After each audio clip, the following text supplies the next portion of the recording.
Vamos a plantearlo entonces de la siguiente forma. Mírame aquí, mírame aquí. Nosotros vamos a hablar de Europa. Y en Europa nace la literatura realista. Cuando hablamos nosotros acerca del realismo, lo primero que tenemos que recordar es que hay un detalle a nivel de contexto. ¿Cuál es el detalle? Para empezar, primero, acaba de cambiar la sociedad. Tú sabes que en 1789 ocurre la Revolución Francesa, ¿cierto? Bueno, avanzamos hacia el siglo XIX y en el siglo XIX nosotros vamos a tener algunos factores que van a influenciar en el realismo. Por ejemplo, ¿qué influencia en el realismo? Lo primero se va a llamar la revolución, pero ya no francesa, sino industrial. La revolución industrial va a marcar este contexto, es algo importante. La revolución industrial, la aparición de las máquinas a vapor, y eso va a generar un cambio en la economía. La revolución industrial hizo que los ricos se hagan más ricos y que los pobres se hagan más pobres. Vamos a ver cómo es esto. A nivel social, en el realismo, vamos a tener el final definitivo de la monarquía. Acaba por fin la monarquía en Francia y entonces vamos a tener al burgués. El burgués es aquel personaje que va a adquirir poder económico, poder político, poder social. El burgués es aquel que va a luchar para que la monarquía no venga. Y con la revolución industrial, el burgués es el que se va a enriquecer. Y por el otro lado tenemos al que trabaja, al obrero, que va a abundar en esta época. El proletariado.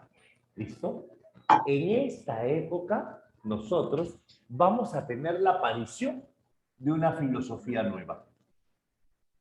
Esta filosofía se va a llamar positivismo.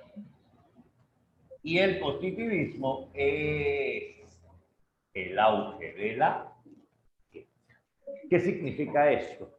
La ciencia lo puede todo. Si crees en algo, demuéstralo científicamente. La ciencia es la que marca la pauta para el progreso, la objetividad. Eso es el positivismo. Por ejemplo, acá vamos a tener teorías posteriores como la selección natural. ¿En qué consiste la selección natural? Supervivencia del más apto, no fuerte, apto. ¿Qué significa esto? Que el que se puede adaptar constantemente es aquel que sobrevive, ¿cierto? ¿Y eso qué significa? Simple y sencillo. Si tienes 50.000 postulantes para 5.000 vacantes, ¿quién ingresa? El más apto. ¿Te das cuenta? Entonces, hay una característica fundamental que tiene que ver con esto. ¿Cuál es? Que nosotros vamos a vivir en un contexto de crisis donde no alcanza para todos. Y entonces tienes que luchar por lo que quieres. Ese es el contexto de esta selección natural. ¿Te das cuenta? Si hablamos de selección natural, estamos hablando de Darwin en realidad. Aunque González Prada va a coger algunas de estas ideas, más las positivistas sobre todo. Ahora, ya tenemos entonces cómo nace el realismo. El realismo, ¿dónde nace? El realismo nace en Francia, en la tierra de la revolución. Y el realismo nace durante el siglo XIX. Ese es el realismo. El realismo que nace en Francia, Fernando, tu micrófono está encendido, dicen. Ahí está, ya, perfecto. Te decía, hay una ventana emergente en la pantalla. Ya. Te decía, el realismo nace en Francia y este realismo va a tener las siguientes características. Vamos a recordar lo siguiente. ¿Qué es el realismo?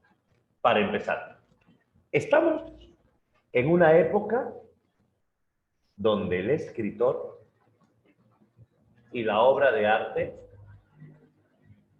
no la van a tener fácil, para nada. Estamos en una época en donde el mundo ha cambiado. Para empezar, escúchame bien, el escritor en esta época, si quiere dedicarse a escribir, tiene que vivir de la literatura. significa esto? El escritor no goza con la literatura, no vive por la literatura, vive de. En otras palabras, si vas a dedicarte a escribir, tienes que hacer algo que venda. Exacto. ¿Pero por qué tienes que hacer algo que venda? Porque la calle está dura, la vida es difícil. Obviamente hay que pagar cuentas y si no vendes te vas a morir de hambre, como dice el término, ¿no? Este libro, esta obra literaria va a tener algunos pequeños problemas. Primero, escúchame, ¿qué significa esto? En el escritor vamos a tener un detalle. No hay mecenas. Dime lo que es un mecenas. Dime lo que es un mecenas. ¿Qué era un mecenas? ¿Qué era un mecenas? ¿Te acuerdas? El patrocinador, el protector, ¿cierto? Ya no existe alguien que te mantenga. Ya no existe alguien que te apoye. No, ya no hay, lo lamento. Entonces ya no tienes mecenas. Entonces te tienes que valer por ti mismo. Sueñas con ser escritor. Qué bonito, pero hay un problema. Si a fin de mes no pagas todas las cuentas que tenías que pagar, entonces vas a terminar grave. Entonces decide, o te pones a jugar a ser el escritor o buscas un empleo de una vez. Y ahí viene el desafío. Ese es el gran desafío del escritor realista. ¿Apostamos por nuestros sueños o nos encerramos a trabajar todo el día y abandonamos nuestros sueños? Desde ahí comienza la tristeza del realismo, ¿te das cuenta? Bueno, apostamos por los sueños, ya pues nos arriesgamos. La obra literaria se va a caracterizar ¿por qué? Porque esta obra literaria se convierte en una mercancía. Y si esta obra literaria se convierte en una mercancía, la obra literaria se vende. Y como esta obra literaria se vende, para vender, ¿qué tienes que hacer? Escribir algo que venda. Tienes que escribir algo que venda. La pregunta es, ¿qué vende? Y si nosotros nos preguntamos, ¿qué vende? Entonces llegamos a una idea. Vende la violencia, vende la agresión, vende lo sexual, por ejemplo. Eso vende. Entonces, ¿quieres escribir? Tienes que vender. Los mecenas eran los que te mantenían, Ingrid. Imagina lo siguiente, tú quieres dedicarte a ser escritora, yo te mantengo, yo te pago todo. Tú solo dedícate a ser artista. Profe, ¿y cómo le pago? Ah, fácil. Cuando seas famoso, cuando seas famosa, me mencionas para yo también tener fama. Yo gasto mi dinero a cambio de inmortalidad. Ese es el objetivo del mecenas. El mecenas tiene dinero, pero el mecenas cuando muera nadie lo va a recordar. Pero si el mecenas patrocina a algún artista, cuando recuerden al artista, te recordarán a ti también.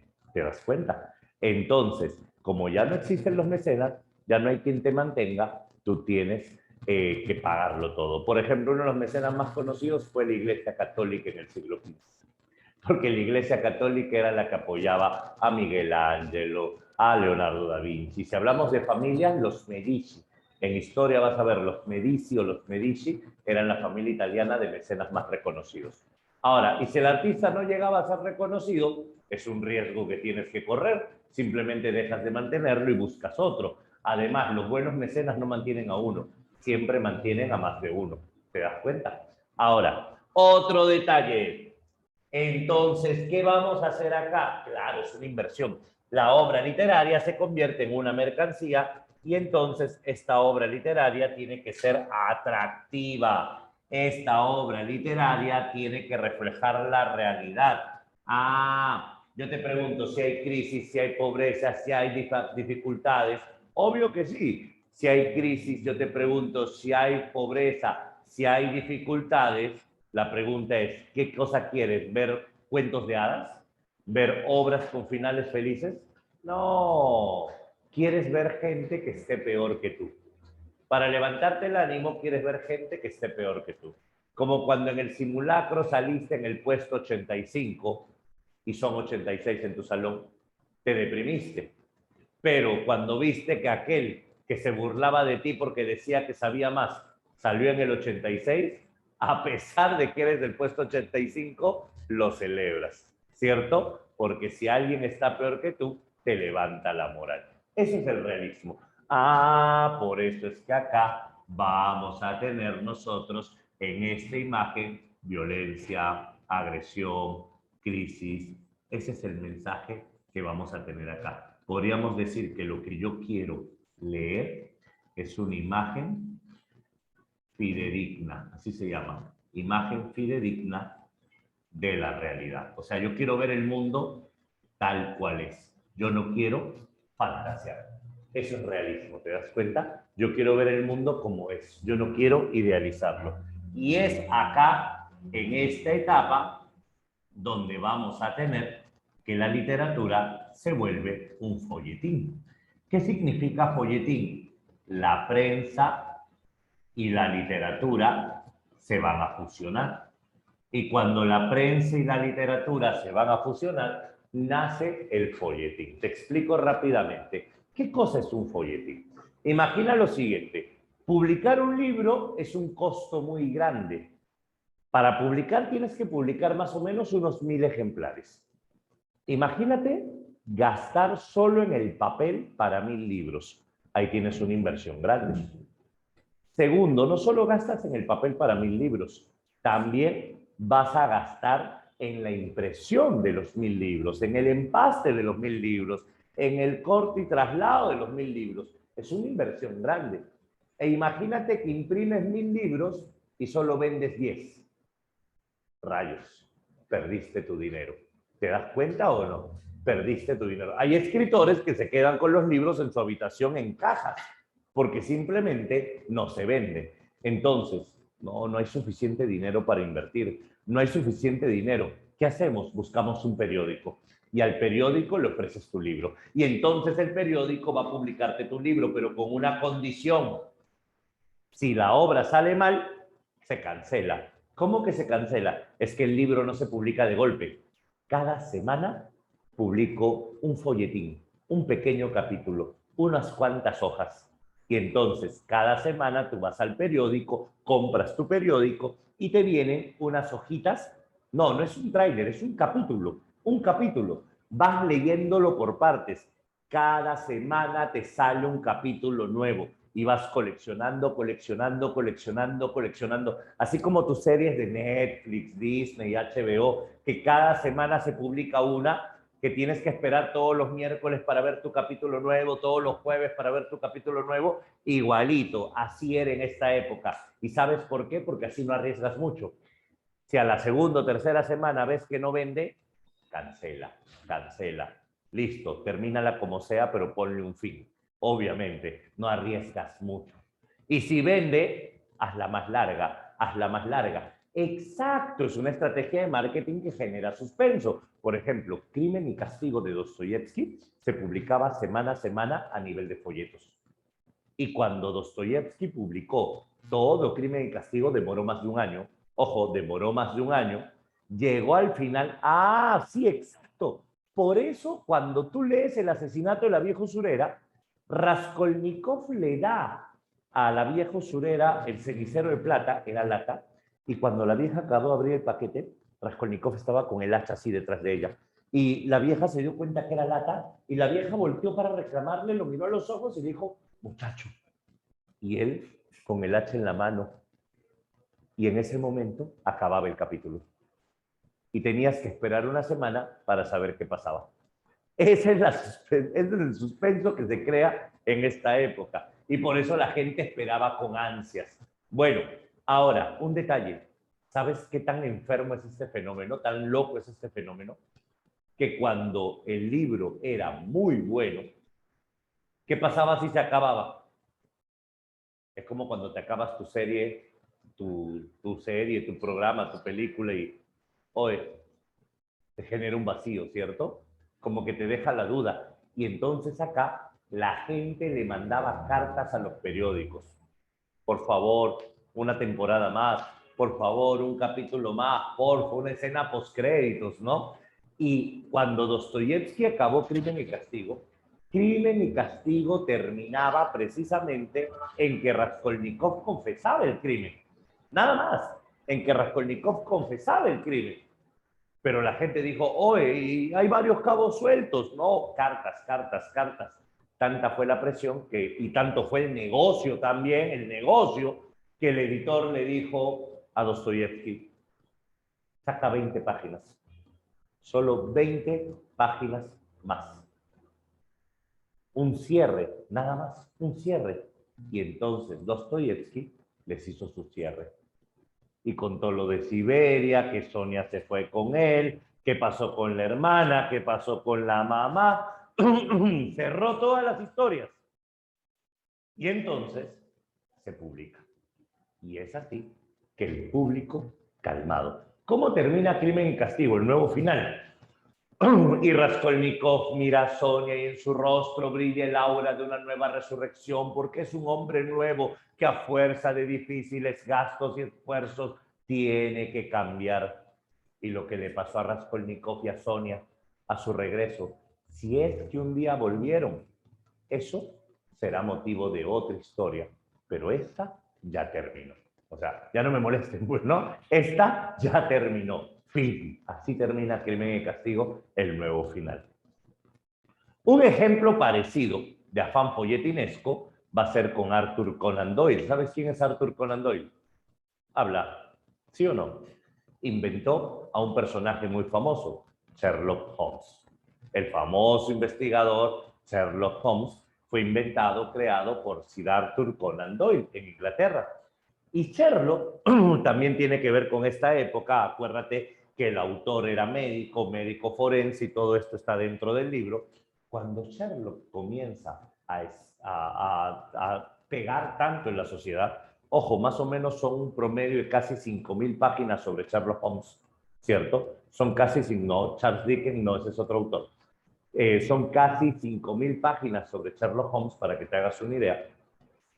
Cuando Sherlock comienza a impactar demasiado en la sociedad inglesa, curiosamente, en ese momento, el autor decide matarlo.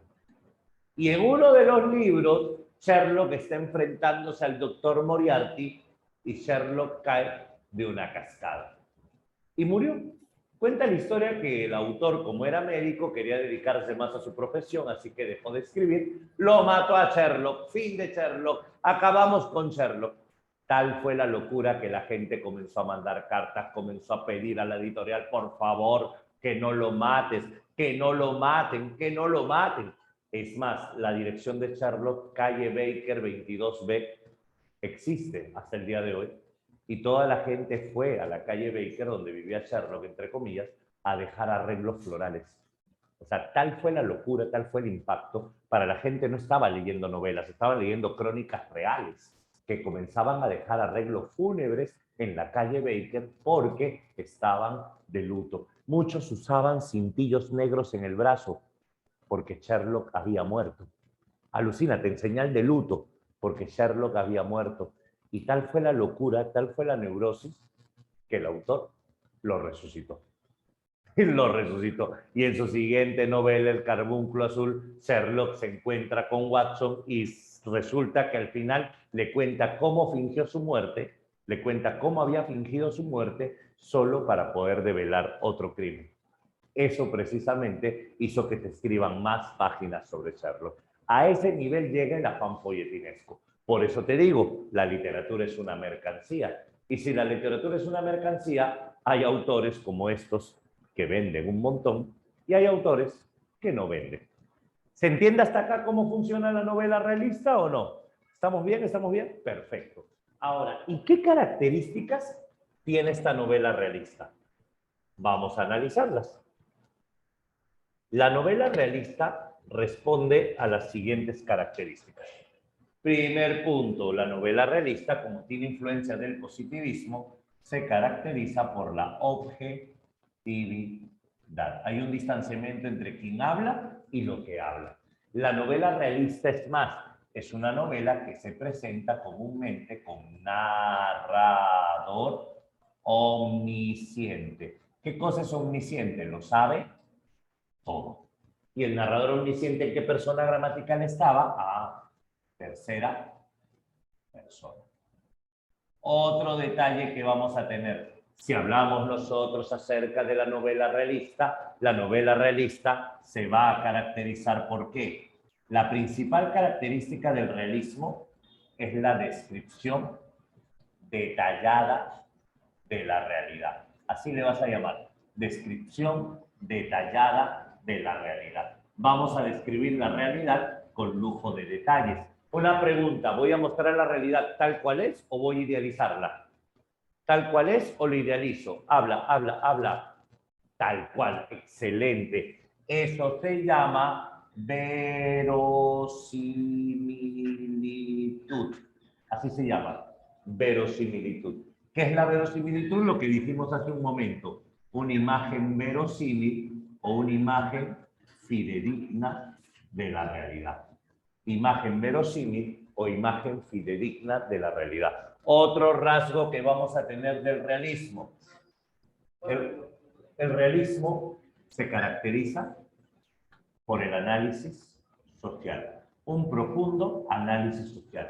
Vamos a analizar, describir y estudiar la sociedad. Otro rasgo que tiene la novela realista. La novela realista se opone al romanticismo.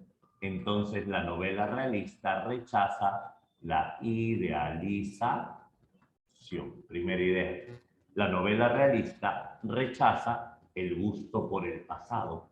Segunda novela. ¿Y todo por qué? Repito, porque la novela realista está en contra del romanticismo. Esos son los principales rasgos de la novela realista. ¿Listo? Ahora, la novela realista, te cuento, es una novela que nace en Francia. Y al ser una novela que nace en Francia, los primeros realistas son franceses. Por ejemplo, uno de los primeros escritores realistas se va a llamar Honoré de Balzac. Honoré de Balzac es el creador de la novela sociológica. Honoré de Balzac es el autor de la comedia humana. También le iba a Balzac, que tiene una colección de más de 90 novelas. 90 novelas, la comedia humana. Se le llama novela sociológica porque va a estudiar el comportamiento del hombre en la sociedad. Por eso se llama así. ¿Listo? Ya. Ahorita justo voy a explicar eso. Dame un segundo, no te preocupes. Dentro del realismo francés, Balzac hace novela sociológica. Y por ejemplo, hay otro autor llamado Stendhal. Escúchame bien. Stendhal se llamó en realidad Henry Bello. Y Stendhal tiene una novela llamada Rojo y Negro. Y con Rojo y Negro inicia la novela psicológica. ¿Qué cosa es una novela psicológica? La novela psicológica es la novela dentro del realismo, que también describe detalladamente, pero a diferencia de la novela realista normal, la novela psicológica describe la mente del personaje. La novela psicológica describe la subjetividad del personaje. ¿Se entiende? A tu duda, ¿se entiende? Es decir, un tipo de novela psicológica es aquella donde vamos a describir la interioridad del personaje. Por ejemplo, la pregunta sería, ¿por qué te portaste así? ¿Por qué hiciste eso? Imagina lo siguiente, un muchacho dulce, tierno, angelical, noble, que terminó asesinando a su hermano. La pregunta sería, ¿por qué lo hizo? Vamos a analizar su mente, vamos a analizar su mente. Ese es el detalle que vamos a tener nosotros aquí, el análisis de la subjetividad de los personajes. Y el más destacado en esta etapa inicial va a ser Gustave. Gustave Flaubert. Y si hablamos de Gustave Flaubert, tenemos Madame Bovary. Y con Madame Bovary vamos a tener, esa es otra cosa, Junior, eso es en Hispanoamérica y no es realismo de verdad. Me preguntan por interno, ¿qué es el realismo mágico? El realismo mágico no tiene que ver con la literatura realista. El realismo mágico es vanguardia, lo vamos a ver después. El realismo mágico, te lo resumo así, es cuando la realidad la mezclas con las supersticiones.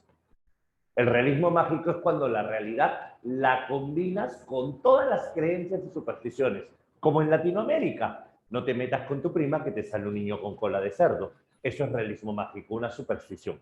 ¿Te das cuenta? Ahora sí, luego vamos a hablar de eso, así que a su tiempo, a su tiempo. Si hablamos de Gustavo Flaubert es el escritor, por decirlo así, más detallado. Es el escritor más perfeccionista que existe en esta época. Él te va a contar la historia de Madame Bovary. Madame Bovary es la historia de Emma Robalt, aquella mujer que se va a caracterizar porque leía puras novelas románticas y ella soñaba con encontrar al hombre perfecto. Emma soñaba con el hombre perfecto, que era el hombre que le contaban las novelas románticas. Y Emma se casó con Charles pensando que era perfecto, como tú cuando lo conociste pensabas que era perfecto. Y luego, Emma se dio cuenta que no. Y conoció a León. Los varones van a decir, ya basta. Emma se dio cuenta que León era frío, León era aburrido, León no era lo que ella buscaba. Ella se casó y su esposo Charles no era lo que ella buscaba. Y entonces al conocer a León, León era jovencito, pasante de notario, fanático de la novela romántica y Emma le fue infiel al marido. Emma le terminó siendo infiel al marido. Pero luego León se marchó y Emma conoció a Rodolfo.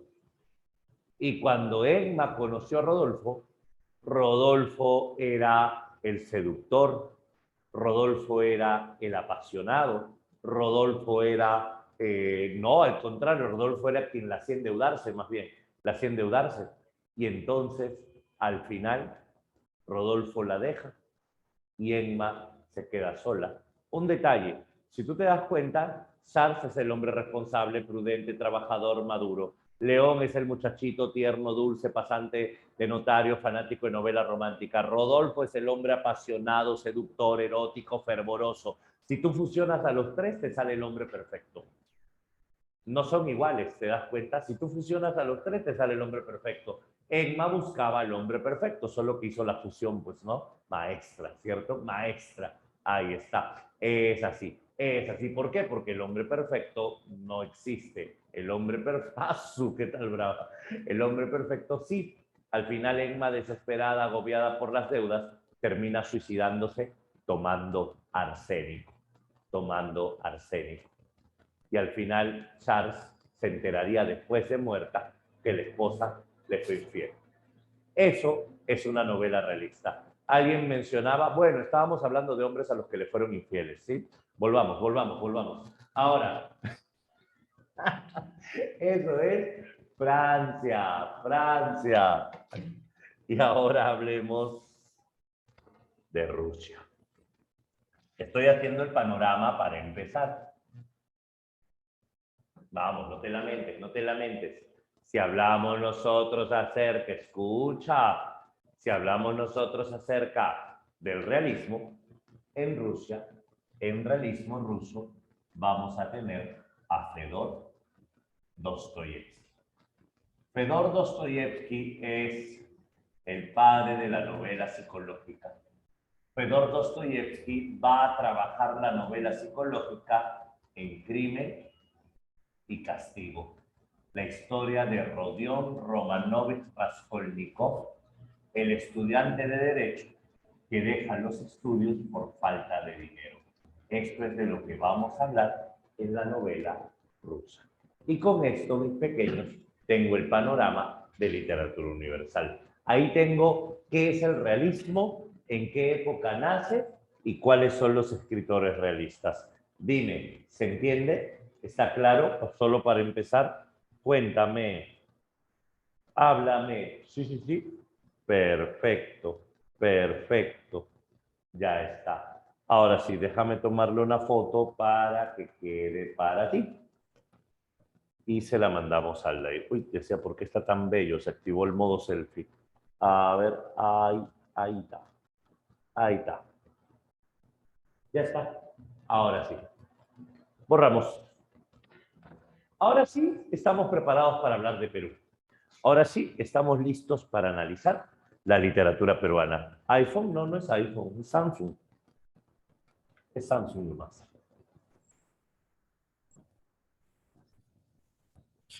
A ver, parecía, dice. Qué pijón, qué pijón.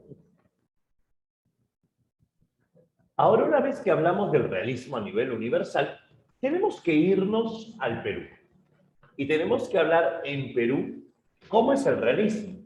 Porque yo te soy franco, en el Perú las características van a ser muy diferentes, pero muy, muy diferentes. Y eso es lo que tenemos que analizar. ¿Qué tiene el realismo peruano? ¿Qué caracteriza al realismo peruano? Vamos a plantearlo de la siguiente manera. Sígueme. Acabamos de terminar el romanticismo. ¿Te acuerdas? Que dice por la parte de en medio en carácter artístico y la parte derecha, son representantes, escritores realistas. Escritores realistas. ¿Listo? Ahora sí, no te preocupes. Te decía, en el realismo peruano hay algo especial. Acaba de pasar el romanticismo. El romanticismo tenía que criticar. El romanticismo tenía que luchar. El romanticismo tenía que protestar, pero se quedó callado. Ese fue el problema. El romanticismo se quedó callado. Y como el romanticismo se quedó callado, no hubo protesta, no hubo lucha, no hubo cambio, entonces vino la Guerra del Pacífico. El problema más grande de la guerra no fue Chile. El problema más grande de la guerra fuimos nosotros mismos. ¿Por qué? Teníamos un país desordenado, un país caótico, teníamos un presidente que se fue a comprar armas y nunca volvió con el dinero. Alucínate, se llevó todas las arcas del Estado y no volvió. Teníamos décadas de corrupción que venían detrás. Nos habían hecho creer que estábamos en el cielo y nos confiamos creyendo que éramos lo máximo. ¿Te das cuenta? Nos habían vendido una imagen que no era. Y entonces, cuando se tuvo que luchar, cuando se tuvo que protestar, los románticos prefirieron callarse. También son culpables. Y entonces, cuando vino Chile, no estábamos preparados. Simple y sencillo. No estábamos preparados. Hay una carta atribuida a Francisco Bolognesi, que está en su última etapa de vida, está a punto de morir, y Bolognesi le cuenta a su esposa que cada vez las reservas son menos. Bolognesi le cuenta a su esposa que cada vez hay menos provisiones. Bolognesi le cuenta a su esposa que está pidiendo apoyo a Lima, pero todavía no le mandan refuerzos. Y le cuenta que lo más probable es que salgan derrotados. Y Bolognesi le dice a su esposa lo siguiente: si he de morir, mujer, no les pidas nada. No les reclames absolutamente nada, porque si en vida no se atrevieron a darme el apoyo necesario para la causa, después de muerto yo no quiero ningún homenaje, yo no quiero que les recibas ningún beneficio. Prácticamente esas fueron las palabras de Bolognesi. La idea de luchar hasta el final. Es que el Perú, la guerra del Pacífico, era una guerra que estábamos destinados a perderla. Estábamos destinados a sufrir. Y para González Prada, los dos enemigos más grandes del Perú son nuestra ignorancia. Somos un país de ignorantes, no un país ignorante, sino un país de ignorantes, porque acá la ignorancia es un tipo de vida. Acá al que estudia nos burlamos de él. Al que estudia le hacemos bullying en la escuela. ¿Te das cuenta? Al que estudia nos mofamos de él. Y aquel, no me refiero a eso, me refiero a que acá predomina la política del vivo. El vivo no es el que estudia, pues. El criollazo, ese no es el que estudia. El que siempre busca sacar su provecho, ese no es el que estudia. Eso es lo que vamos a tener. ¿Te das cuenta? Esa es la política que vamos a criticar acá. Entonces acá se critica mucho al que quiere hacer las cosas bien. Sí existía la noción de patriotismo, el problema es que no les interesaba. simplemente no les interesaba. Claro, exacto. Siempre van a criticar todo lo que hagas, eso es verdad. Ahora, y segundo, obviamente, sí se encuentra ignorancia, y segundo, el servilismo. ¿Qué es el servilismo? El servilismo es sí, patrón, sí, patroncito, lo que usted mande. El problema, según González Prada, es, además de nuestra ignorancia, nuestro espíritu de servidumbre. Bajamos la cabeza ante quien nos da de comer. Bajamos la cabeza ante quien tenemos que obedecer. Ante el extranjero, decía González Prada, nos humillamos siempre. Eso es lo que plantea en su literatura Manuel González Prada. Vamos a hablar de eso entonces. ¿Qué te parece si hablamos de este momento? Lo primero que voy a mencionar es el suceso histórico. Y yo tengo algo aquí. Acabábamos de salir de una corriente literaria. Esta corriente literaria que está muriendo se llama romanticismo, que se asocia mucho al gobierno de Castilla y que tiene que ver, sobre todo, con trabajar para el Estado, el romanticismo. ¿Listo? Ahora, luego, en el año de 1879, en el Perú, estalla la guerra del Pacífico. Y cuando en el Perú estalla la guerra del Pacífico, obviamente Chile nos vence. Y esto genera una crisis tremenda. Es en esta etapa en que estalla la guerra del Pacífico que el Perú va a terminar enormemente afectado. Económicamente, fatal. A nivel político, los presidentes no tendrían autoridad. Acuérdate, en Palacio estaban los chilenos y el presidente peruano dirigía desde aquí, de Pueblo Libre, ¿cierto? Entonces, los presidentes van a venir después de la guerra uno tras otro, tras otro. Se me viene a la mente solo un caso, el presidente Vivanco. Tú sabes que, y esto lo dice González Prada, nosotros no elegimos presidentes, nosotros buscamos mesías. Cada vez que vienen las elecciones, tú buscas un mesías que arregle todo lo que en más de 100 años no han arreglado. Y entonces la oposición se basa en ello para decir que como no lo ha arreglado, es un mal gobernante. Y es así que hay un bando que quiere un salvador y hay otro bando que solo va a juzgar porque es el que quiere el poder. Esa es la clásica en los gobiernos peruanos. Nadie puede resolver los problemas que tienen más de 100 años en un solo gobierno. No se puede. Entonces, en este caso, Manuel González Prada va a hablar de esto. Y Vivanco va a ser un caso peculiar. ¿Por qué? Porque el pueblo, el presidente podrá tener un mes en el mandato y el pueblo está exigiendo, protestando. Y salen unos a marchar porque quieren esto y otros a marchar porque quieren esto y otros a marchar porque quieren esto. Y se quieren las soluciones rápidas en todos los gobiernos. Y entonces la gente pierde la fe en sus gobernantes. Hubo una gran protesta. Esta protesta exigía la renuncia del presidente Vivanco. Y como exigían la renuncia, Vivanco estaba en su casa y la gente marchaba, renuncia. Tú sabes que no hay oficio más triste en este país, no hay trabajo más triste en este país que ser presidente de la República. Porque tu nombre termina por los suelos. Todos te van a criticar, todos te van a insultar, todos te van a mancillar, todos van a hablar pestes de ti, sean reales o sean mentiras, con tal de difamarte. Por eso se dice que los hombres buenos, los que verdaderamente valen la pena, ellos no son políticos, porque no quieren problemas. ¿Te das cuenta? Los hombres buenos, los que verdaderamente valen la pena, no se meten en política, porque saben que van a terminar con el nombre manchado. Y es por eso que lo único que te queda es lo que ves diariamente. Ahora, en este caso, Vivanco tanto lo fregaban, renuncia, renuncia, se hartó el presidente y le dijo a su hija, oye, agarra esa banda y dáselas. Ese es el símbolo de lo que pasó en el Perú. Y la hija agarró la banda presidencial y desde el segundo piso miró a la multitud y tomen su banda. El pueblo emocionado cogió la banda presidencial y se fue a elegir un nuevo presidente.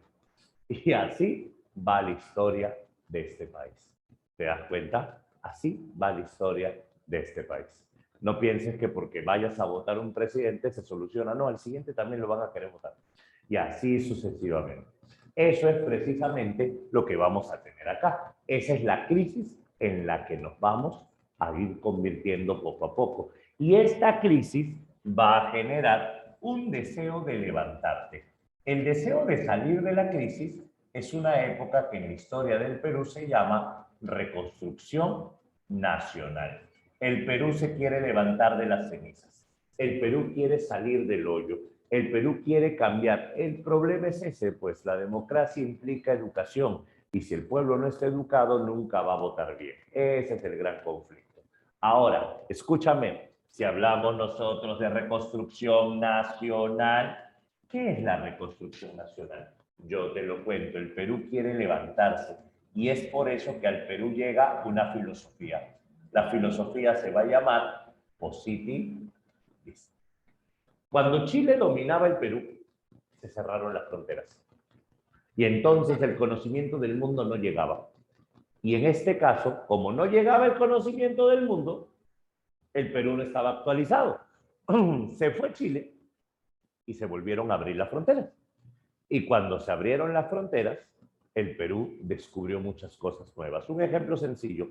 Antes de la Guerra del Pacífico no existían los microbios. Nadie sabía qué era un microbio. Después de la Guerra del Pacífico, el mundo conocía los microbios. El Perú abrió las fronteras, llegaron los libros, llegó el conocimiento. Hoy man, ya existen.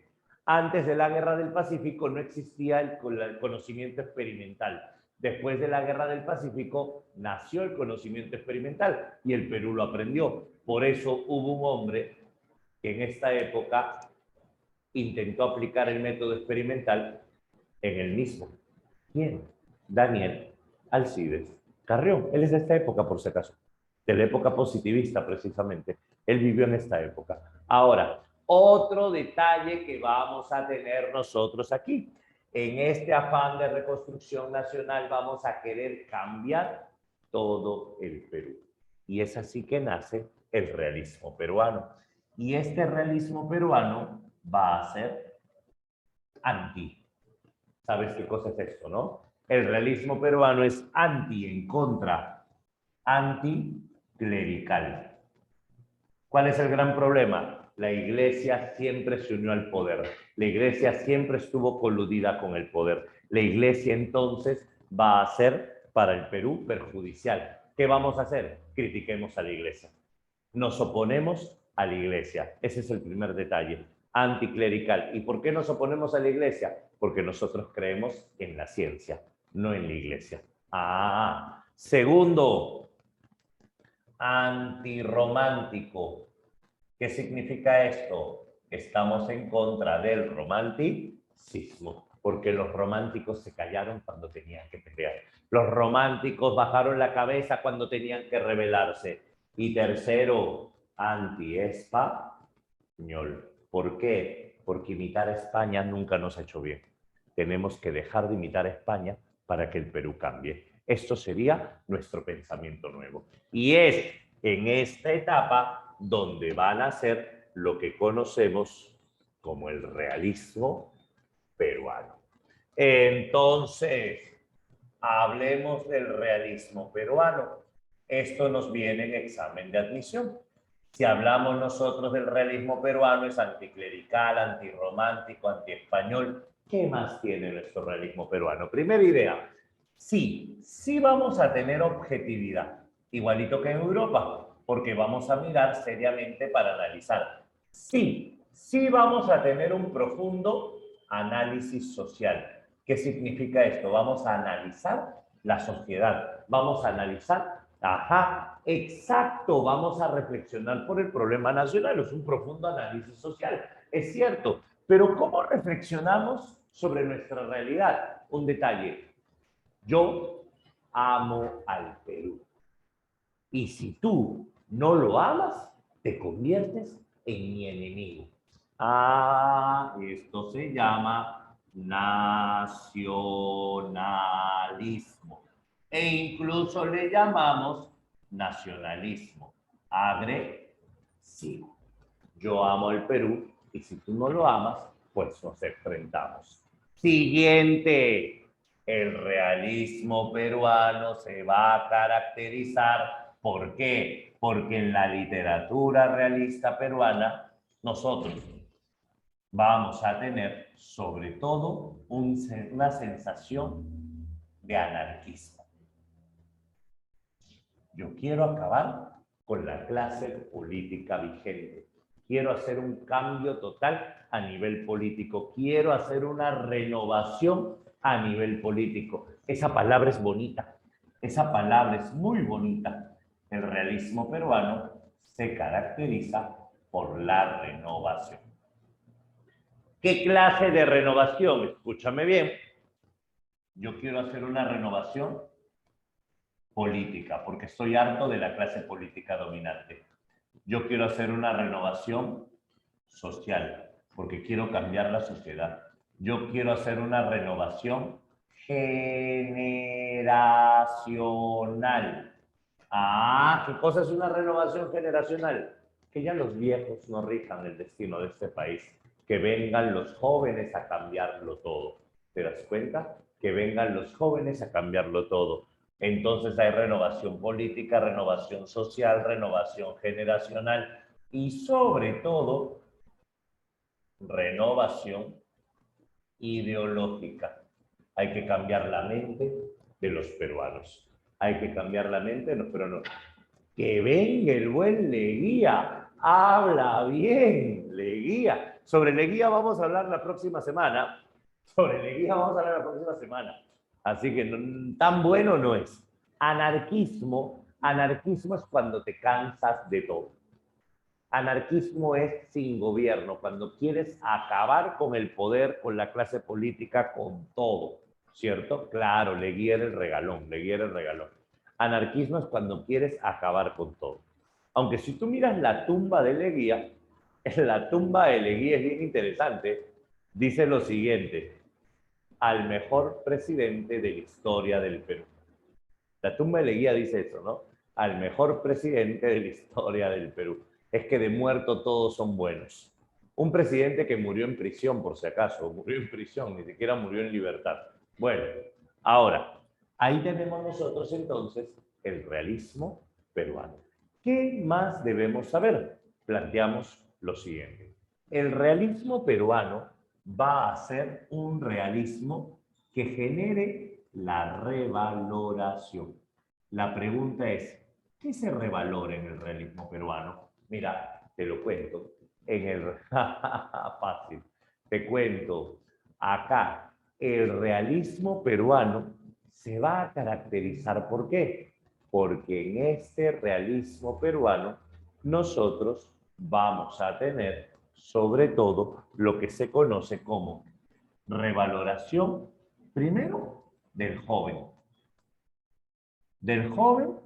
y sobre todo del niño. El realismo peruano es la primera corriente o la primera etapa literaria donde se dice que el niño es el futuro del país. Antes no era así. Antes era obviamente cuando crezcas me entenderás. Cuando crezcas estarás listo. Pero el realismo peruano es el primero que te dice hombres nuevos, frutos nuevos. Los viejos a la tumba y los jóvenes a la obra. Ese es el realismo peruano. Esa es la primera idea importante que vamos a tener acá, la revaloración del niño. Segundo, en el realismo peruano vamos a tener la revaloración de la mujer. ¿Por qué? Porque es en el realismo peruano donde nace la primera generación de escritoras en el Perú. Es el realismo peruano donde aparece, claro, no solo Clorinda Mato, Mercedes Cabello, Teresa González de Fanning, Esther Festini de Ramos Ocampo. ¿Te das cuenta? Vamos a tener una gran cantidad de escritoras. Eso es algo importante que va a aparecer acá. ¿Por qué? Porque esa inclusión de pensamiento va a hacer que las mujeres tengan participación. Ahora, ¿la van a tener difícil? Obviamente que sí. ¿Van a ser criticadas? Obviamente que sí. ¿Van a ser maltratadas, marginadas? Sí. Pero lo van a hacer, van a escribir. Otro detalle. Acá también vamos a tener la revaloración del indio. Es más, acá nace algo llamado indianismo. ¿Qué es el indianismo? Literatura del indio. No es indigenismo. El indigenismo vendría después. Indigenismo es literatura del indígena. El indianismo, claro, Marcia, es el paso previo. Es analizar el problema del indio. ¿Qué le pasa al indio? ¿Qué es el indio? ¿Qué sucede con él? Eso va a ser la etapa previa llamada indianismo. Ya está. Ahora, ¿qué más nos falta? En el realismo peruano predominan dos formas de composición, la novela y el ensayo.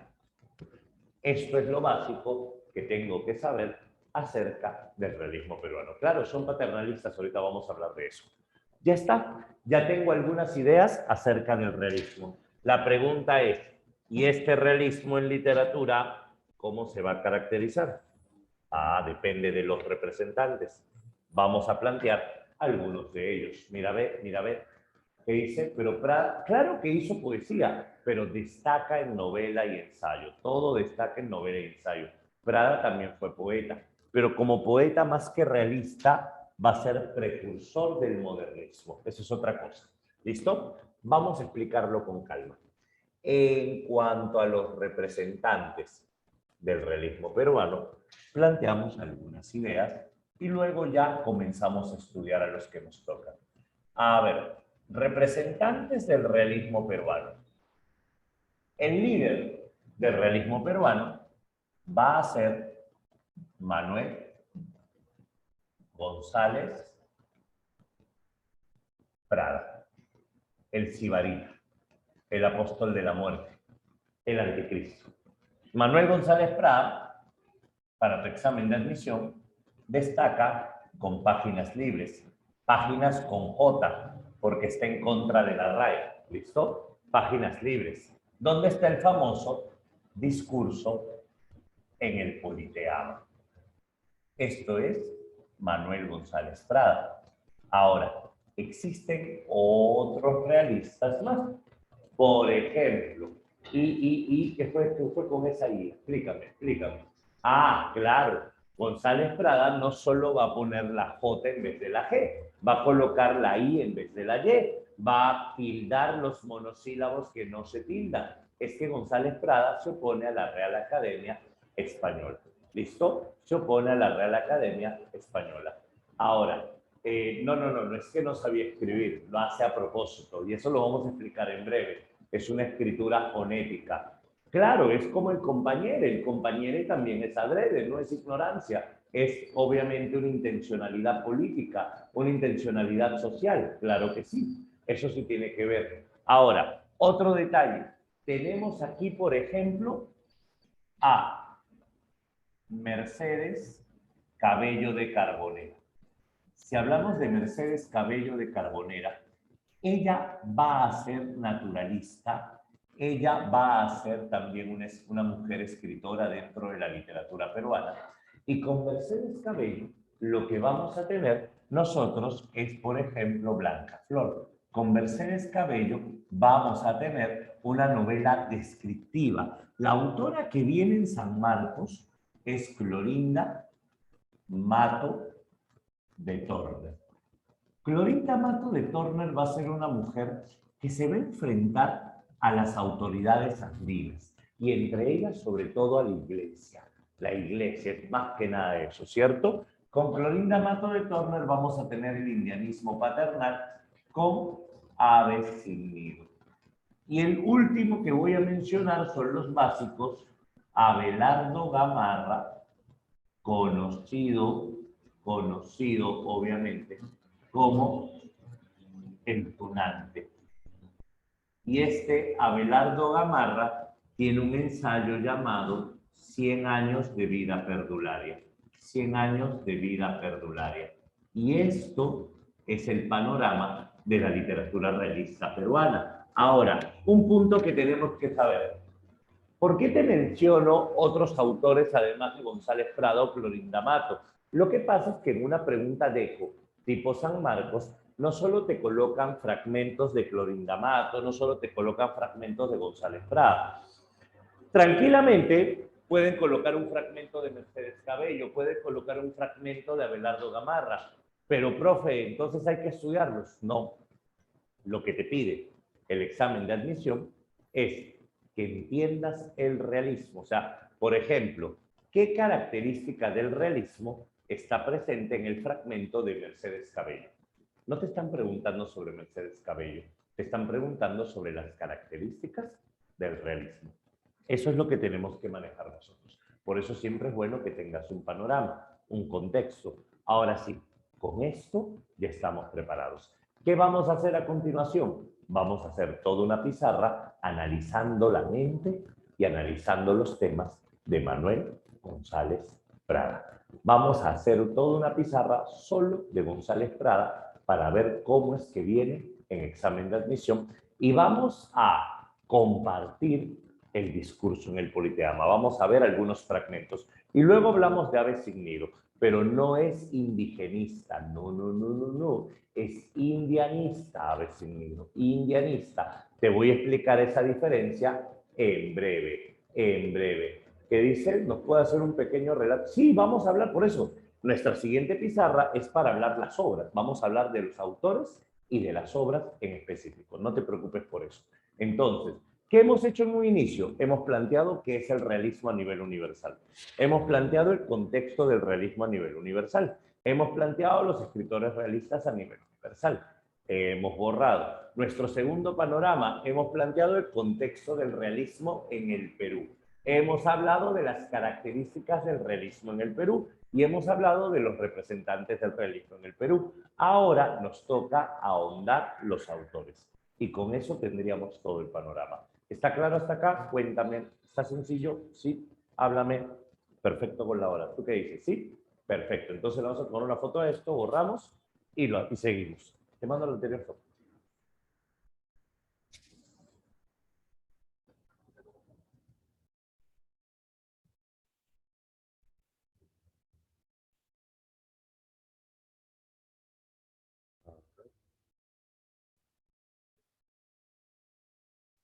Ya te la mandé. A ver. ¿Todo bien? Perfecto. Ya está, por fin. Dice, como si hubiera demorado mucho, graciosos. A ver. En clases presenciales uno se demora más borrando la pizarra todavía. Porque... Vamos a ver, te cuento. ¿Está grabando? Sí. Ya, perfecto. Tenemos que hablar específicamente de Manuel González Prada. Manuel González Prada es el sibarita. Un sibarita es una persona que le gusta darse sus lujos. Eso es un sibarita, una persona que se da sus gustos o sus lujos. González Prada era una persona pues que tenía de esos. González Prada va a ser el apóstol de la muerte, porque es una de las primeras personas en el Perú que va a criticar a la Iglesia Católica. También le van a llamar el anticristo a González Prada. Manuel González Prada se va a caracterizar porque él va a hacer un ensayo rígido, un ensayo duro, pero González Prada también va a ser poeta. Entonces, lo que nosotros tenemos que saber es que González Prada es precursor de tres cosas en el Perú. Vamos a plantearlo de la siguiente manera. Primero te voy a hablar de González Prada. Te voy a decir su literatura precursora de qué es. Luego me quedo con el ensayo y vamos a hablar de páginas libres. ¿Cuáles son los principales temas de páginas libres? Y algunos detalles importantes que pueden venir en pregunta de esto. Por ejemplo, mira,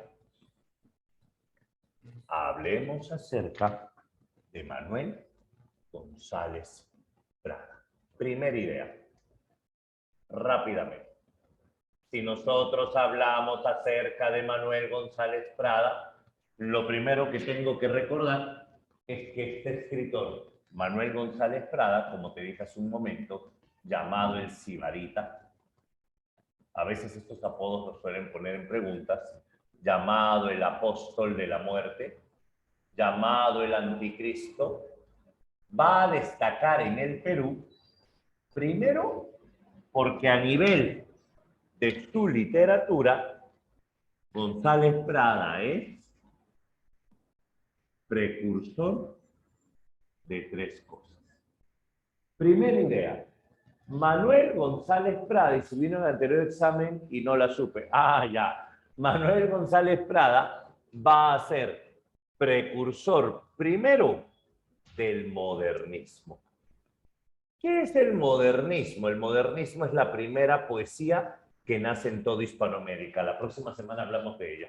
El modernismo es la primera corriente literaria original de Hispanoamérica. Si hablamos del modernismo, González Prada es precursor del modernismo en poesía. ¿Por qué? Porque Manuel González Prada renovó, así le vas a poner, renovó la poesía peruana. Manuel González Prada hizo un cambio radical en la poesía peruana. Manuel González Prada importó estrofas europeas como el triolet, el rondel, que son franceses, y la balada alemana. Manuel González Prada entonces cambió la poesía peruana. Y Manuel González Prada, no, Rubén Darío es el fundador del modernismo. Manuel González Prada es precursor, antes de Darío. ¿Listo? ¿Estamos bien ahí? A ver. Ajá, sí está. Ya, ahora sí. Entonces, si hablamos nosotros de Manuel González Prada, él va a tener dos poemarios donde va a plantear esto. Lo primero se llama Minúsculas y el otro se llama Exóticas. Estos son los poemarios premodernistas.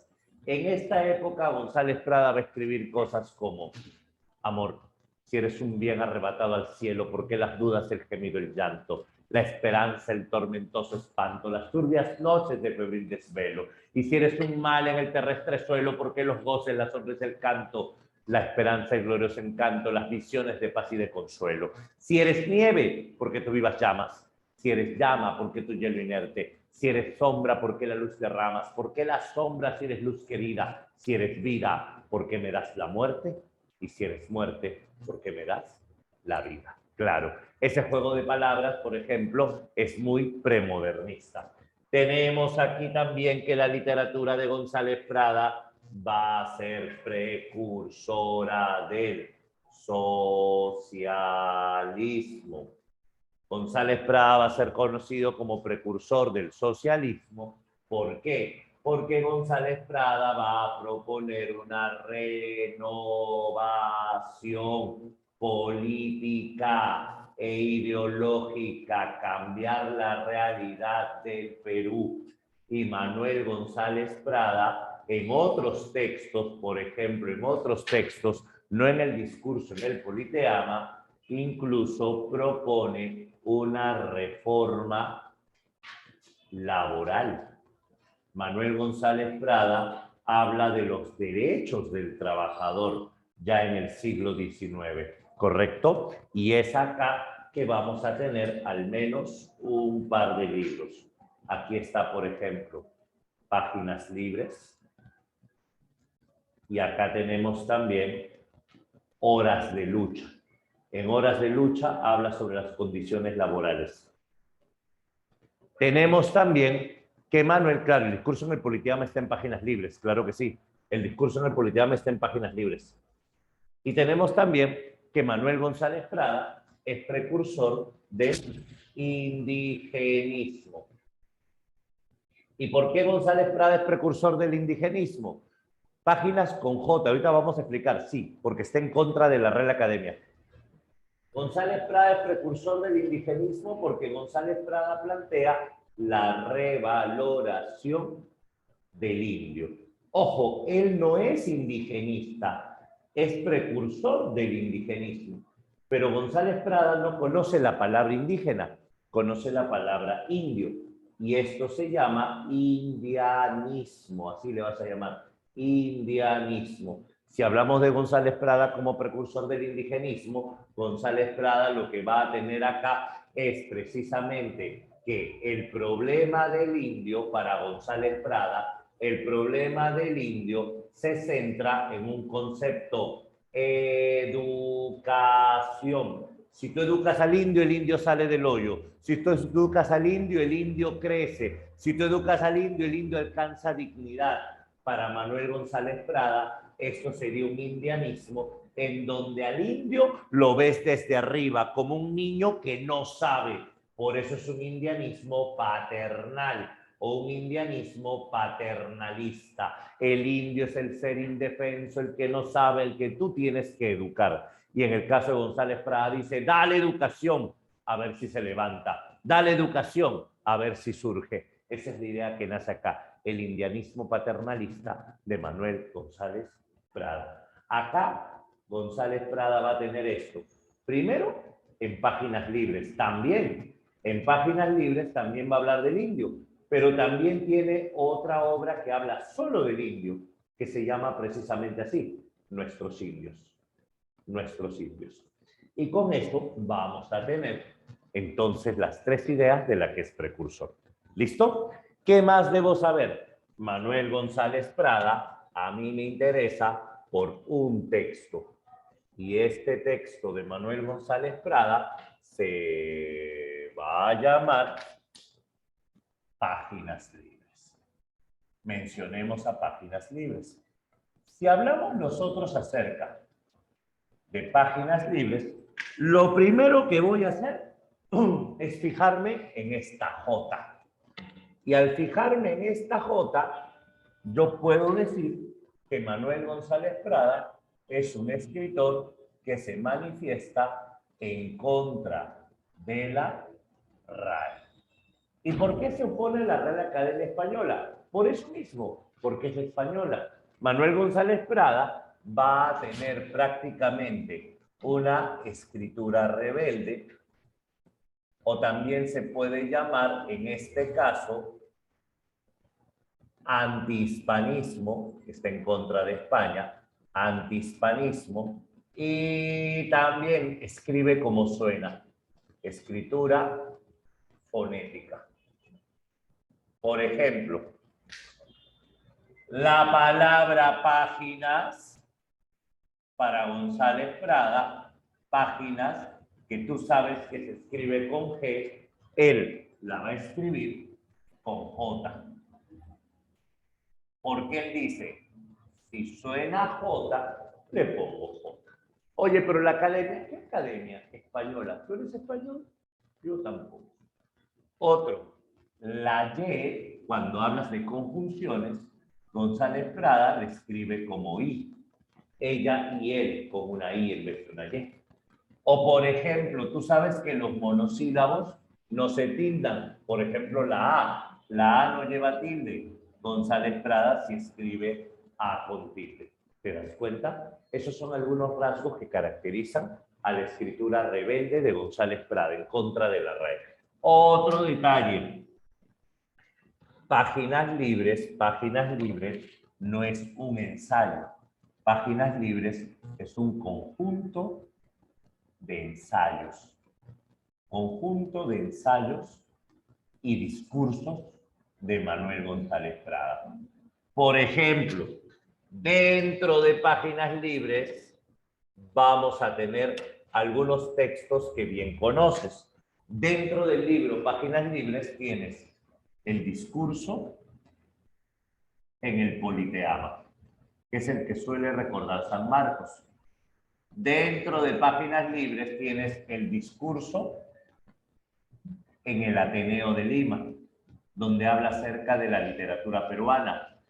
Dentro de Páginas Libres tenemos el elogio a Grau y tenemos el elogio a González Vigil. Esto, por ejemplo, está dentro del libro Páginas Libres. Ahora, si hablamos nosotros acerca del discurso en el Politeama, ese es el texto que nos pide San Marcos. Discurso en el Politeama. Imagina lo siguiente: Chile le hizo una oferta al Perú. Chile le dijo al Perú, oye Perú, si me pagas por todo lo que gasté en la guerra, si me pagas indemnización por todos los chilenos muertos y me pagas por todo el tiempo que perdí venciéndote, te puedo devolver Tacna. Obviamente los adultos lo vieron esto como una burla, pero un grupo de estudiantes dijeron, ustedes no están pensando en Chile. No están pensando, perdón, en Tacna. Tacna ha secuestrado, está secuestrada por Chile. Los tacneños están secuestrados por Chile. Hagamos algo. Y decidieron hacer una actividad pro fondos. Decidieron hacer un día de recaudación de dinero. Y en ese momento hicieron varios números. Y estos jóvenes le pidieron a González Prada que les colabore con un discurso. Cuando González Prada se enteró de lo que decía Chile, González Prada dijo, no, yo no hago tal cosa. Pero le dijeron, es una pena, iba a estar el presidente.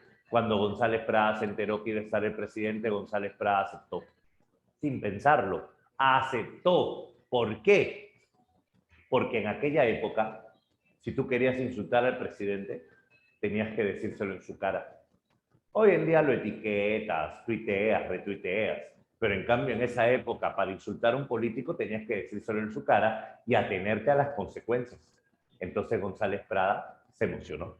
Y González Prada preguntó, ¿quiénes van a estar? El presidente, muy bien. Los ministros, perfecto. Maestros de escuela, genial. Familias importantes de Lima, recontra genial.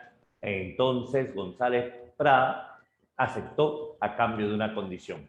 Quien lo lea debe ser un estudiante. No lo puede leer González Prada. Tiene que leerlo un joven estudiante para que tenga mayor impacto. Y así se quedó.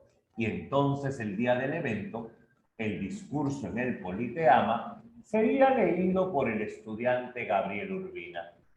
Y en ese momento, a continuación, un discurso de nuestro querido ensayista Manuel González Prada, ha leído por el joven estudiante Gabriel Urbina. Gabriel Urbina va a aparecer en el escenario.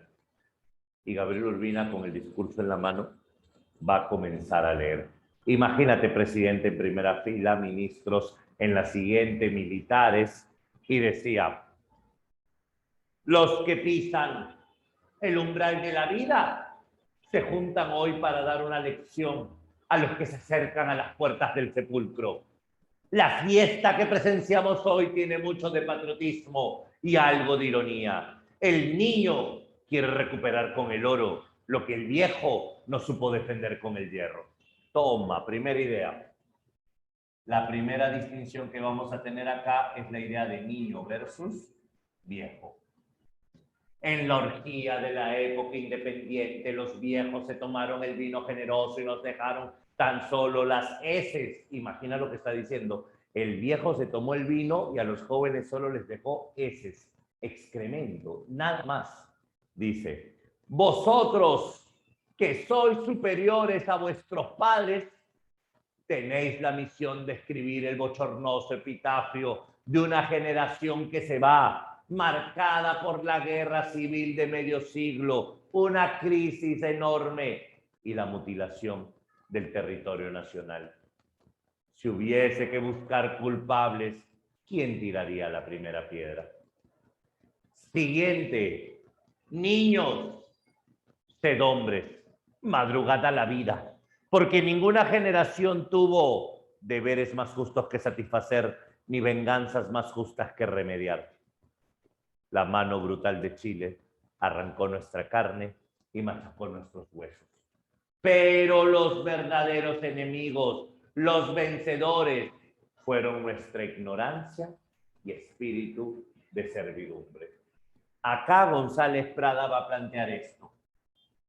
Los verdaderos enemigos van a ser la ignorancia y el espíritu de servidumbre. Esto es lo que se podría considerar el primer punto del discurso. El discurso se divide en 4 partes. Ahora, en el segundo punto, segunda parte del discurso, en la segunda parte, González Prada te va a hablar de la servidumbre. Y acá González Prada dice, como súbditos y herederos de los súbditos de Felipe II y de Atahualpa, cada vez que nos toca, torcemos la columna y nos humillamos ante el vencedor. González Prada está hablando del servilismo. Allí González Prada diría lo siguiente: lleno de oficinistas y acuartelados tenemos nuestro país, porque la generación pasada dejó de cosechar la tierra, dejó de cultivar los campos, dejó de criar animales y todos pasaron a querer beber los jugos del erario nacional. Todos quisieron trabajar en oficinas o vivir en cuarteles. Está criticando a la nueva generación. Esta nueva generación no quiere trabajar la tierra, no quiere trabajar el campo. Esta nueva generación quiere que el Estado la mantenga. Eso es lo que está criticando, el servilismo. Nosotros somos tristes y versátiles. Cuando el enemigo nos está clavando el puñal en el pecho, nosotros ya lo perdonamos. Si tuviésemos que resumir la historia del pueblo peruano a lo largo de estos años de vida republicana, podríamos repetirlo, podríamos resumirlo en 3 palabras: versatilidad en movimiento. Y si tuviésemos que resumir los gobiernos de los últimos años en otras 3, diríamos imbecilidad en acción. Así lo plantea González Prada. Versatilidad en movimiento en la población, porque nosotros vivimos olvidando qué nos hicieron. Vivimos perdonando a los que nos roban, perdonando a los que se aprovechan de nosotros. Y el otro, imbecilidad en acción, ¿por qué? Porque está criticando a los gobiernos pasados y todas las crisis generadas. En la tercera parte, González Prada hablaría de la ignorancia. Y acá, cuando González Prada plantea de la ignorancia, dice lo siguiente: afiancémonos a la ciencia positiva, ciencia que en pocos años grandes logros ha traído en Francia. González Prada es un escritor afrancesado, alguien que admira la cultura francesa. Y este González Prada dice: no hablo, señores, de la ciencia momificada que está abundando en nuestras universidades retrógradas, sino en la ciencia del siglo, la ciencia con sabor de panales griegos, la ciencia robustecida. Yo hablo, señores, de la libertad para todos y especialmente para los más desvalidos. No forman el verdadero Perú las agrupaciones de criollos extranjeros que habitan la faja de tierra situada entre el Pacífico y los Andes. El Perú lo forman las muchedumbres de indios diseminadas en la banda oriental de la cordillera. 300 años ha que el indio rastrea las capas inferiores de la civilización, siendo un híbrido con los vicios del bárbaro y sin las virtudes del europeo. Enseñadle siquiera a leer y escribir, y veréis si en un cuarto de siglo se levanta o no a la dignidad de hombre. A vosotros, maestros de escuela, les toca galvanizar una raza que se adormece bajo la tiranía del juez de paz, del cura y del gobernador. Esa trinidad embrutecedora del indio. ¿Qué es lo que está diciendo Manuel González Prada? El indio está sometido y al indio lo atormentan el cura, el juez y el gobernador. Y entonces es el maestro de escuela el que tiene que ayudarlo. ¿Qué significa esto? Educación, educación, educación. Tú educas al indio y el indio alcanza dignidad. El indio se levanta. En la cuarta parte del discurso, González Prada hablaría de Chile y hablaría de la revancha. Como tropas ordenadas avanzó Chile hacia la guerra. En cambio, como ovejas descarriadas avanzaron las tropas peruanas. Todos los chilenos decían: ¡viva Chile! Al unísono. En cambio, los peruanos decían: ¡viva mi coronel! Algunos, ¡viva mi comandante! Otros, ¡viva mi general! Otros, y ninguno se atrevía a decir: ¡viva el Perú! El Perú dividido, el Perú fragmentado, como tristes ovejas, diría González Prada. González Prada plantearía lo siguiente: primero, formémonos. No esperemos nada de los gobiernos. Roguemos tener el valor y la fuerza para ser quienes hagamos el cambio y encendamos la flama de un cambio nuevo en donde nosotros, a través de esta lucha, pues busquemos odiar lo que hay que odiar y amar lo que hay que amar. Es así que González Prada al final diría, en esta obra de reconstitución y venganza, no contemos con los hombres del pasado. Los troncos viejos y añosos ya produjeron sus flores de aroma deleterio y sus frutos de sabor amargo. Los viejos a la tumba y los jóvenes a la obra. Ese es el discurso en el Politeama. Dime, ¿se entendió? ¿Está fácil? Cuéntame. Sí, sí, sí. Perfecto. Y como para ir entrando, los jóvenes a la tumba, a la rumba. Ya, a la rumba te vas a ir. Ya. A ver un ratito. Vamos a ponerlo acá para aprovechar este espacio. Y la última parte, para que me ayudes con todas las preguntas. Mira, pequeñín, mira, pequeñín. Otro punto importante que va a tener el examen de admisión corresponde a la figura de Clorinda Mato de Torres. ¿Qué sabemos acerca de Clorinda Mato? Sobre ella es fácil lo que preguntan. Vamos a ver. Mira atento. Si hablamos de Clorinda Mato de Torner, esta mujer primero va a ser fanática de Ricardo Palma. Sí, de joven va a ser fan enamorada de Ricardo Palma. Por eso cuando Ricardo Palma escribe tradiciones peruanas, ella escribe tradiciones cusqueñas, con el mismo estilo.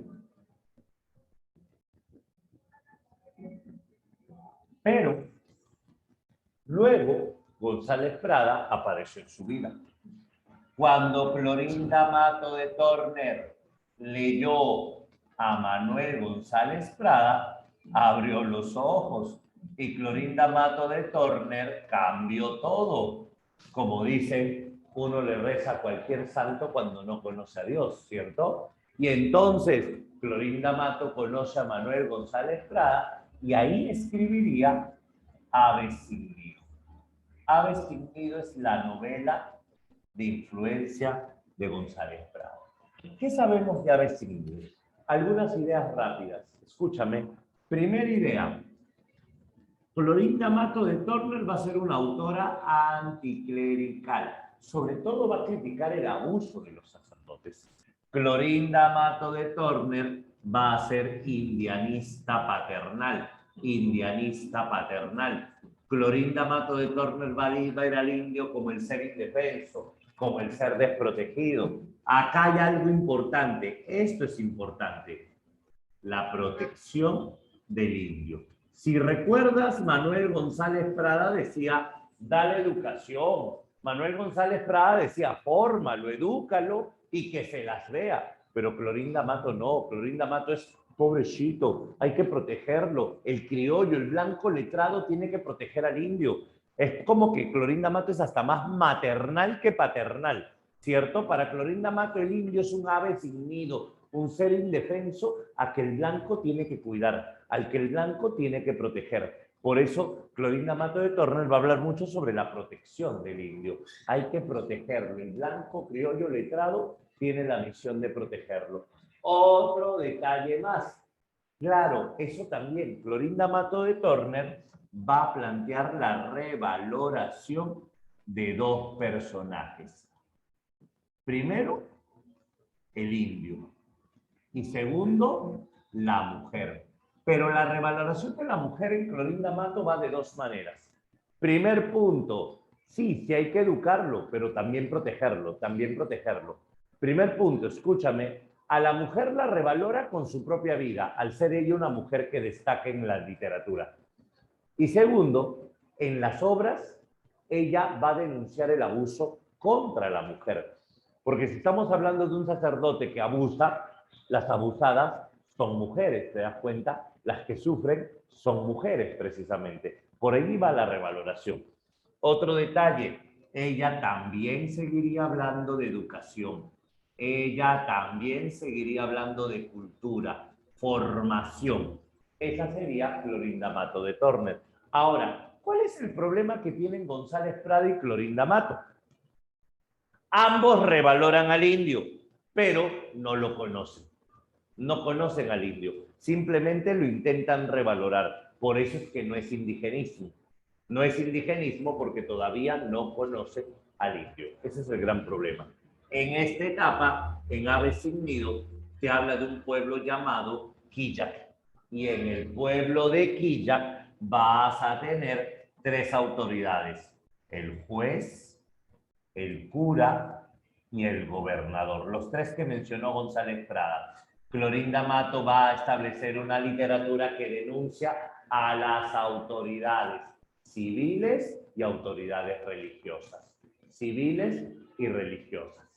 Defienden algo que no conocen, mejor dicho, no que no han vivido. ¿Por qué no lo conocen? Porque no lo conocen. El Perú todavía no conoce al indígena. El Perú muestra al indígena como el esclavo, el sometido, el humillado, pero nadie se ha tomado el tiempo de sentarse con él, nadie se ha tomado el tiempo de conversar con él, nadie se ha tomado el tiempo de hablar sobre él. ¿Te das cuenta? Ese es el detalle importante que tiene, en este caso, el indianismo. Todavía no existe porque el indígena no tiene voz ni voto. Poco a poco va a ir teniendo, pero cuando aparezca el Lújar, Ciro Alegría, recién allí. Ahora, acá están los Yupanqui. Acá tenemos a Juan y Marcela.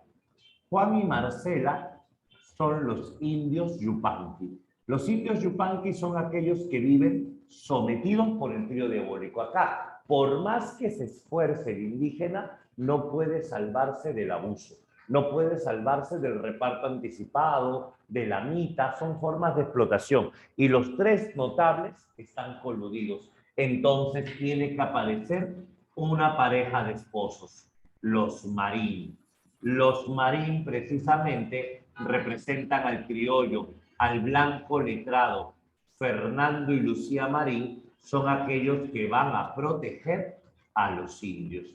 Y es acá que el trío de notables va a tomarles harto rencor, por lo cual Fernando y Lucía Marín en ese momento van a intentar asesinarlos. Y entonces cuando la turba enardecida por haberlos acusado falsamente de robo se dirige hacia su casa, ellos se van a encerrar, pero la turba se detuvo. ¿Cuándo se detuvo? Cuando mataron a otras personas.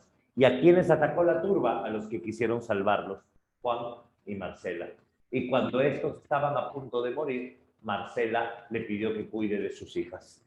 Marcela le pidió que cuide de Margarita y Rosalía. Y le reveló algo en secreto en el oído a Lucía Marín.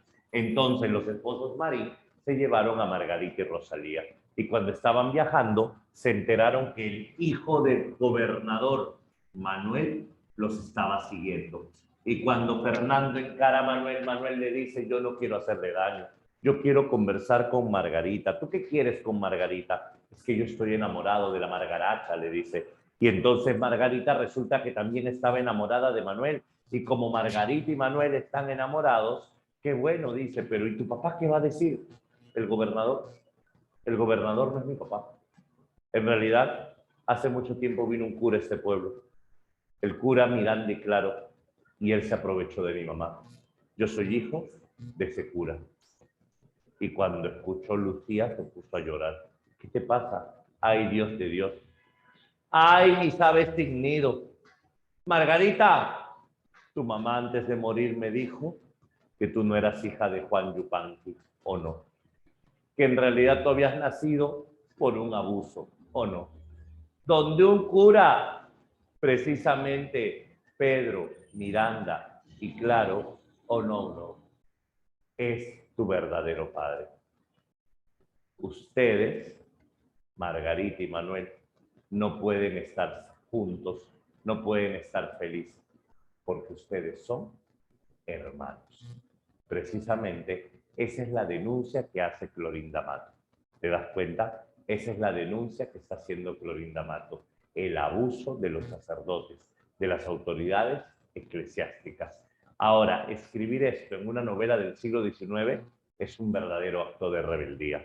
Publicar algo así es rebeldía pura. Y eso sería Clorinda Mato de Torner. y le costó la excomunión. Fue sacada, botada de la Iglesia Católica por sus ideas. Y con esto, señores, tenemos el panorama de la literatura realista peruana. Cerramos el siglo XIX y estamos a un paso la próxima semana de iniciar literatura peruana del siglo XX. ¿Estamos bien hasta acá? ¿Está claro? ¿Sencillo? Cuéntame.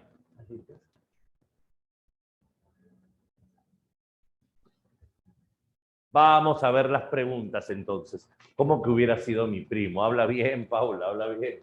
Vamos. Ahora vamos a ver las preguntas para marcar las claves y luego haces un super quiz, ¿ya? A ver. Pere, profe, está imprimiendo. Ya. Voy leyendo en cámara lenta solo para ti, ¿ya? 1. La obra Ave sin nido pertenece al.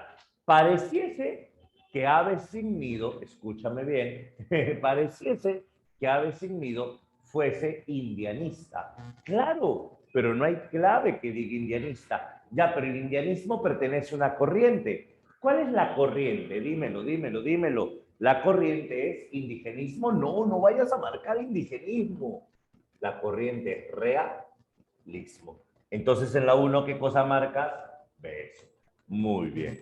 2. El realismo peruano se caracterizó por ser, a ver, objetivo, ya. Nacionalista, ya.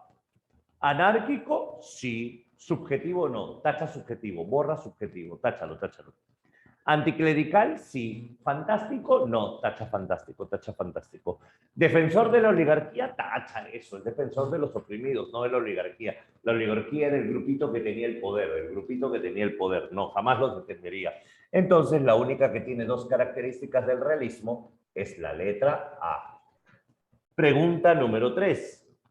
Es célebre por su discurso en el Politeama y sus páginas libres. Ya pues, qué fácil esta pregunta. Dime quién sería Manuel González Prada. 4. Por su prosa agresiva contra la indolencia, la corrupción, la falsedad política, Prada es considerado como, piensa tu respuesta, no puedes marcar la A, porque no estás hablando de su poesía. ¿De qué estás hablando en la 4? Su prosa, una prosa agresiva, su crítica a la corrupción, su crítica a la clase política. Vamos, ¿qué cosa sería? ¿Precursor del indigenismo? No. Podría ser precursor del socialismo, pero no hay. No hay precursor del socialismo. Entonces, ¿qué te queda? ¿Preludio de modernismo? No, modernismo tiene nada que ver. Claro, González Prada es radical, por eso él inicia el realismo. La pregunta era más fácil de lo que creía. Él inicia el realismo. 5. ¿A qué criticó González Prada? ¿El realismo irrumpió contra qué? El idealismo retórico del modernismo. Todavía no nace el modernismo. El amaneramiento del preciosismo. Irrumpir es entrar con todo, entrar violentamente. El cientificismo y el positivismo, una actitud caudillista. A ver, la A no puede ser porque todavía no nace. La C no puede ser porque el realismo es positivista, es cientificista. Y la D no puede ser porque prácticamente el caudillismo va a seguir existiendo hasta en el realismo. La clave sería la D, pero hay un detalle, por favor, haz la salvedad. En este caso, cuando te dicen amaneramiento, el preciosismo sería lo retórico. ¿Qué es lo retórico? El juego de palabras, lo lindo, la idea de sentirte soberbio, ¿te das cuenta? La idea del intelectual soberbio, eso critica. Pero ahora, ¿podrían existir otras claves mejores? Obvio. Dime qué otra clave podría ser mejor acá. La influencia española. ¿Qué otra clave podría ser mejor acá? La generación romántica. ¿Qué otra clave podría ser mejor acá? La cultura religiosa. Porque acuérdate que el realismo es anticlerical, antirromántico y antiespañol. 6. Del texto se infiere, vamos a ver. Los que pisan el umbral de la vida se juntan hoy para dar una lección a los que se acercan a las puertas del sepulcro. La fiesta que presenciamos tiene mucho de patriotismo y algo de ironía. El niño quiere rebelarse con el oro, rescatar con el oro lo que el hombre no supo defender con el hierro. Los viejos deben temblar ante los niños porque la generación que se levanta es acusadora y juez de la generación que se desciende. De aquí, de estos grupos, sí, de estos grupos alegres, bulliciosos, saldrá el pensador austero, taciturno. De aquí el poeta que fulmine las estrofas de acero retemplado. De aquí el historiador que marque la frente del culpable con un sello indeleble ignominia. Vamos, ¿qué se infiere? Infiere es se deduce. Consentimiento con el sistema imperante, jamás. Vota la A. ¿Los niños deben llevar los destinos del país? Podría ser. Deberán llevar. A futuro podría ser. ¿Los viejos siempre tiemblan ante los niños? No, eso no tiene nada que ver. ¿La rebeldía idiomática del autor? Sí hay. Uy, caramba, ¿qué marcamos? ¿La B o la D? Hay un detalle. Básate en la pregunta. La pregunta te dice infiere. Infiere es algo que tú deduces, no algo que se ve. Ah, la rebeldía idiomática se ve, esa no se deduce, ¿cierto? La rebeldía idiomática no se deduce, se ve. Si la pregunta me dice infiere, yo marcaría la B, pero te daría un consejo. En la palabra deben, cámbiale a deberán. Y con eso ya suena mejor. Porque no es que el niño va a gobernar, es que el niño cuando crezca va a gobernar. Por eso, mejor sería deberán. Pero sí. Siguiente de las 7, otra vez, del texto se colige. Colige significa infiere, es lo mismo. Si la ignorancia de los gobernados y la servidumbre, perdón, si la ignorancia de los gobernantes y la servidumbre de los gobernados fueron nuestros vencedores, acudamos a la ciencia positiva. Eso se llama positivismo, ¿cierto? Positivismo. Ese redentor que nos enseña a suavizar la tiranía de la naturaleza. Adoremos la libertad de esa madre engendradora de hombres fuertes.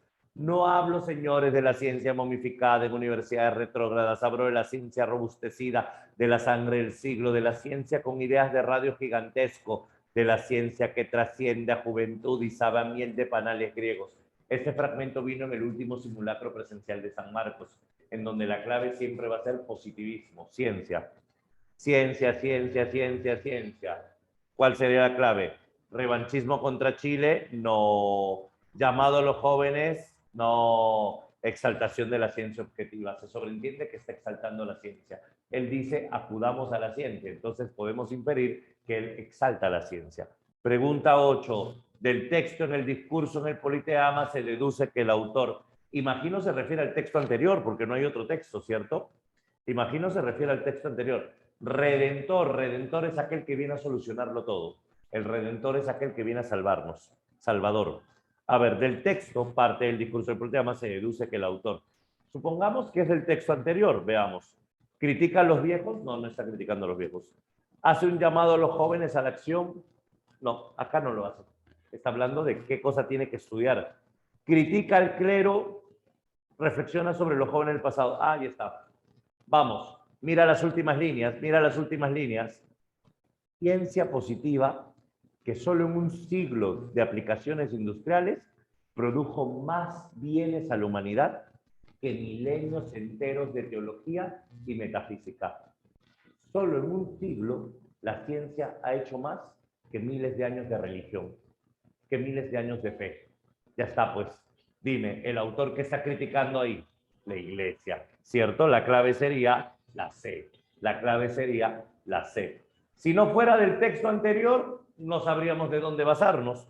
Si no fuera del texto anterior, yo te diría, en este caso, en la 8, las que son correctas son la B, la C. Solo la B y la C son correctas. Tiene que haber un texto para saber cuál de las dos marcar. Pero la B también es correcta, solo que en el texto no está. En el texto no menciona eso. Si fuese la parte de los viejos a la tumba, los jóvenes a la obra, por ejemplo, ahí sí sería.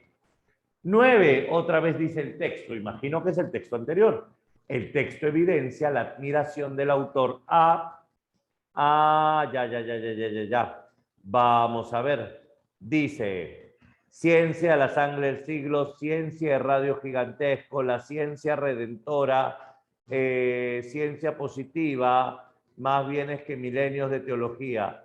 Ya, acá no dice el lugar. Esta pregunta creo que debió tener un texto aparte. Pero yo te digo, González Prada admira Francia. González Prada admira Francia. No, Paula, Deus Ex Machina es en narración. Acá no se aplicaría esa idea. Deus Ex Machina es la que quieres que venga a salvarte, pero no es que ya vino y salvó, ¿cierto? Ahora, González Prada admira Francia, siempre Francia. ¿Por qué? Porque González Prada es afrancesado, cosmopolita. Todos los años viajaba un mes a Francia a comprar libros y a comprar vino. Amaba Francia, González Prada. En el texto, ¿dónde está Francia? ¿Dónde está Francia? A ver, no lo he visto. ¿En qué parte está Francia? No me he percatado. Ciencia robustecida, la sangre del siglo, universidad retrógrada, momificadas, fuertes, naturaleza, libertad. En el texto no menciona Francia. Ah, no, el de abajo es otro texto. El de abajo, la pregunta 9 y la 10 están repetidas. Ah, ya, la pregunta 9 y 10 vinieron repetidas y el texto vino en medio. Ahí está, y ahí sí dice Francia, ¿cierto? Hoy Francia es poderosa como nunca, claro que sí. La pregunta 9 y la pregunta 10 tienen la misma clave. La pregunta 9 y 10, la clave es Francia, Francia. A ver, la pregunta 11 sobre el poema que es correcto. Algo me dicen tus ojos, mas lo que dicen yo no sé. Entre misterio y sonrojos, algo me dicen tus ojos. ¿Vibran desdenes y enojos o hablan de amor y de fe? Algo me dicen tus ojos, mas lo que dicen no sé. Este es un triolet de González Prada. Se llama triolet, la estrofa que él traía, ¿te acuerdas? A ver, 1, es un triolet. Ya, pues sí, es un triolet. 2, sentimiento de duda del autor. Lo que me dicen yo no sé, lo que me dicen yo no sé. Sí. ¿Es realista? No. Es premodernista. 3, ¿hay sentir romántico? No. 1 y 2. 1 y 2. 1 y 2. 12. Los versos de González Prada que evidencian.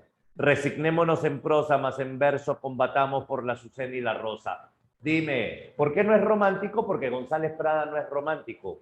González Prada no es romántico.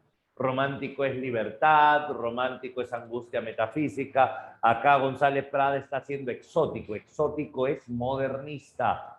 Es poesía, claro que sí, pero no solo existe la poesía romántica. Cuando hablas de González Prada, y tú ves un poema, siempre la clave va a ser premodernista. Premodernista o modernista. No puede ser romántica. ¿Listo? Ahora, si te dice, resígnate en prosa, pero combate con la Azucena y la Rosa en verso, Azucena, Rosa, belleza. La clave tiene que ser belleza. La 12 sería esteticista. Esteticista, ¿correcto? Rápido. Una mañana sin nubes. Esta es una novela ambientada en Quilla, la plaza de Quilla. ¿Cómo se llama la novela? Aves sin nido, beso. 13, beso, ¿correcto? 14, no se relaciona con el tema de aves sin nido. El indio tiene que ser protegido, no reivindicado. La 14 es la letra C. El indio no se va a reivindicar por sí mismo, para nada. Y si te dicen que para los adelantos forzosos se fija un quintal de lana, precio tan ínfimo, donde viven un infierno los indios, que son aquellos que intentan escapar, pero por más que pueden escapar, no lo hacen, por más que pueden escapar, no lo logran, el indio es sometido, ¿cierto? El indio es humillado, el indio es maltratado. ¿Qué marcarías en la 15? La letra B. Muy bien, Rosemary, la letra B. Y con eso tenemos todo el panorama. ¿Listo, señores? Perfecto. No se reivindica con ayuda. Lo reivindican sería entonces. No se reivindican, lo reivindican. Si González Prada, tampoco sería la C, porque González Prada también es paternalista. González Prada diría, a través de la educación se reivindica. No podría ser la C. La C dice su propio esfuerzo y González Prada dice maestros de escuela. Listo, señores. Con esto nos vamos a detener por aquí. Le voy a